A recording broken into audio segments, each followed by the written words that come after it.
ഇന്ന് നടന്ന പ്രോഗ്രാം പറ്റി പറഞ്ഞോളാം. ഇന്ന് നടന്ന പ്രോഗ്രാം നമ്മളിപ്പോൾ ഒരു സീസൺ ഇപ്പം കഴിഞ്ഞ മാസം ഫുൾ പ്രോഗ്രാംസ് ആയിരുന്നു. ഇപ്പം ഒരു 2 ആർട്ട് ഫോം അരങ്ങേറ്റം കഴിഞ്ഞു. അല്ല 3 ആർട്ട് ഫോമും അരങ്ങേറ്റം കഴിഞ്ഞു. ഭരതനാട്യം, കുച്ചിപ്പുടിയും മോഹിനിയാട്ടത്തിലും കഴിഞ്ഞു. അപ്പോൾ അത് കഴിഞ്ഞ ആൾക്കാരെ കൊണ്ട് പിന്നെ ഒരു പെർഫോമൻസ് ചെയ്യിപ്പിച്ചാണ് ഇപ്പോൾ അമ്പലത്തിൽ വെച്ചിട്ട് ആചാര്യ അമ്പലത്തിൽ വെച്ച് ഭയങ്കര സന്തോഷം.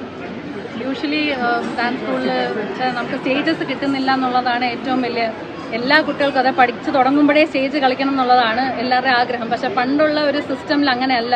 നമുക്ക് കുറേ കാലം വെയിറ്റ് ചെയ്താണ് ഒരു സ്റ്റേജ്, ഒരു ഓപ്പർച്യൂണിറ്റി കിട്ടുന്നത്. പക്ഷേ ഇന്നിപ്പം ധാരാളം ഓപ്പർച്യൂണിറ്റീസ് ഉണ്ട്, അതല്ലെങ്കിൽ സോഷ്യൽ മീഡിയ ഉണ്ട്. അപ്പോൾ അങ്ങനെയൊക്കെ ഉള്ള ഓരോ കാര്യങ്ങൾ യൂസ് ചെയ്യാൻ പറ്റുന്നതിൽ വളരെ സന്തോഷമുണ്ട്. അപ്പോൾ ഞങ്ങളുടെ ഡാൻസ് സ്കൂളിൽ ബിഗിനേഴ്സിന് തന്നെ ഇപ്പോൾ ഓൾമോസ്റ്റ് ഒരു 5 സ്റ്റേജോളം അവരെ നമുക്ക് ചെയ്യിപ്പിക്കാൻ പറ്റി. അവരുടെ കോൺഫിഡൻസും അതിൽ നല്ലോണം ബിൽഡായിട്ടുണ്ട്. അപ്പോൾ അതിലൊക്കെ ഒരുപാട് സന്തോഷമുണ്ട്.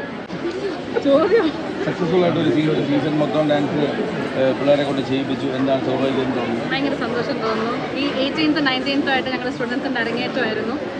ഓൾമോസ്റ്റ് എല്ലാ ആർട്ട് ഫോംസും ഉണ്ടായിരുന്നു. മോഹിനിയാട്ടം ഉണ്ടായിരുന്നു, ഭരതനാട്യം ഉണ്ടായിരുന്നു, അതുപോലെ കുച്ചിപ്പുടിയൊക്കെ സ്റ്റാർട്ട് ചെയ്തു.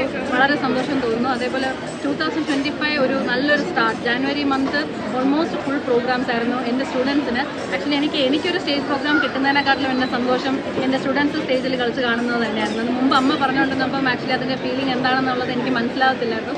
ഇന്ന് ഞാനത് റിയലൈസ് ചെയ്യുന്നു. ഞാൻ സ്വന്തമായിട്ടൊരു സ്റ്റേജിൽ കളിക്കുന്നതിനെക്കാട്ടിലും 100 മടങ്ങ് സന്തോഷം എൻ്റെ സ്റ്റുഡൻസ് കളിക്കുന്നത് കാണുന്നത് തന്നെയാണ്. ബിക്കോസ് അവർക്ക് ചെറിയ തെറ്റുകളൊക്കെ ഉണ്ടാവുന്ന